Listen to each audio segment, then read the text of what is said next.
কাপুর বেগম সাহেবা। কাপুর খা মালিক কাপুর, যেখানেই যাই যে সেখানেই শুধু ওই নাম আমি নোংরা সিপাহসালার, এমনকি বেগমদের মুখে সব সময় ওই মালিক কাপুরের নাম। কেন কেন বলো কাপুর খা? জানি না বেগম সাহেবা। জানো না?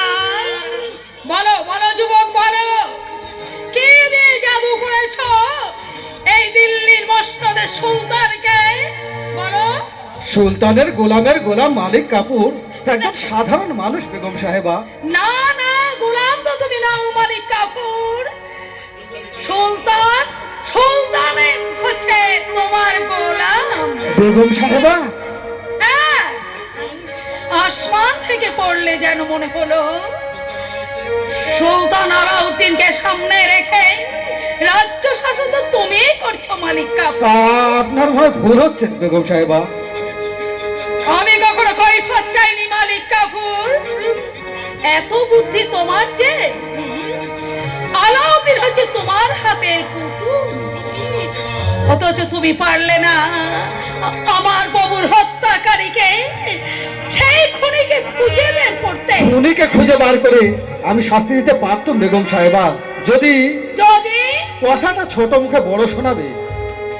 শোনাক বলো, বলো তবু তোমায় বলতে হবে কে কে সেই বর্বর খুনি, কোথায় আছে? এই প্রাসাদেই আছে। এই প্রাসাদেই আছে। জি হ্যাঁ।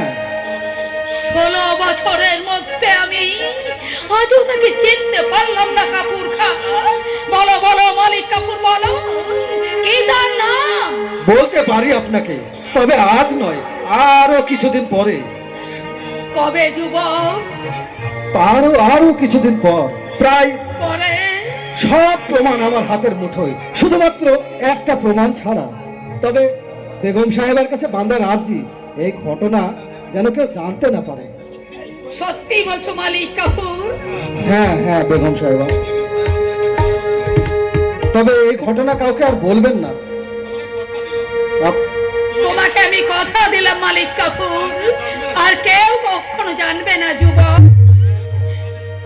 সুলতানও এ কথা কখনো জানতে পারবে না। সুলতান জানেন এই ঘটনা? হ্যাঁ? জানেন? জেনেও নিশ্চিন্তে বসে আছে? কোথায় সুলতান আলাউদ্দিন খলজি? কোথায়? আলাউদ্দিন খলজি আপনার সম্মুখে আম্মা বেগম। কি ভেবেছো তুমি আলাউদ্দিন, বক্সি মামুদ, আহমদ চাঁদ, বশির আহমেদ? কেন কেন তুমি কারারুদ্ধ করে রেখেছো? এই উদ্দেশ্যটা কি তোমার? তাদের আমি সুলতানের হত্যা ষড়যন্ত্রে লিপ্ত বলে সন্দেহ করি আম্মা বেগম। মিথ্যা কথা, মিথ্যা কথা, মিথ্যা কথা।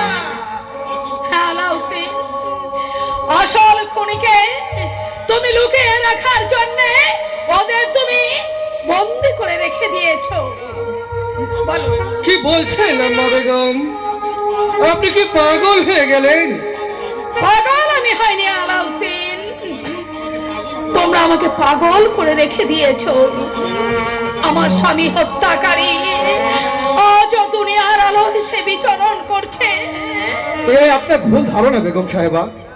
থামো, আমাদের কথার মধ্যে তুমি নাক গলিও না। গোস্তাকি মাফ করবেন বেগম সাহেবা। বলো বলো সুলতান আলাউদ্দিন, খুনিকে তুমি শাস্তি দেবে কি না? কোথায় খুনি আম্মা বেগম? এই প্রাসাদে আছে সেই খুনি। প্রাসাদে? হ্যাঁ প্রাসাদে।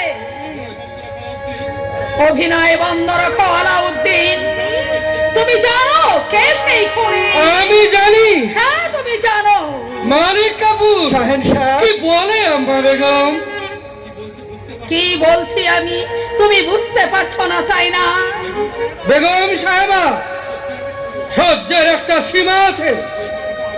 এই কথাটা আমিও তোমায় বলছি আলাউদ্দিন, সহ্যের একটা সীমা আছে। মনে রেখো, আমার নাম মালিকা জাহান। স্বেচ্ছায় যদি খুনির বিচার তুমি না করো তাহলে তাহলে তাহলে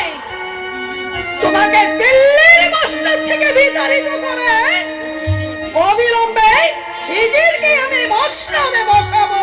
বেগম সাহেবা, হ্যাঁ, শুধু জামাতা বলেন তোমার সমস্ত অপরাধ আমি মুখ বুঝে এতদিন সহ্য করে গেছি। আমার প্রজাদের উপর তুমি অত্যাচার করেছো, অসংখ্য নারীর ইজ্জত তুমি ধুলোয় লুটিয়ে দিয়েছো।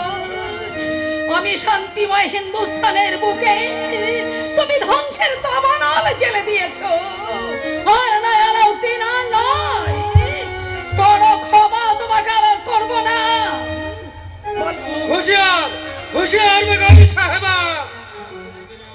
শুধু প্রাসাদে নয় আলাউদ্দিন, আসমানে ছড়িয়ে দেব তোমার স্বেচ্ছাচারী দুর্গন্ধ, বাতাসে ছড়িয়ে দেব তোমার অত্যাচারের কাহিনী, আর জমিনে ছড়িয়ে দেব তোমার বেঈমানের বীজ।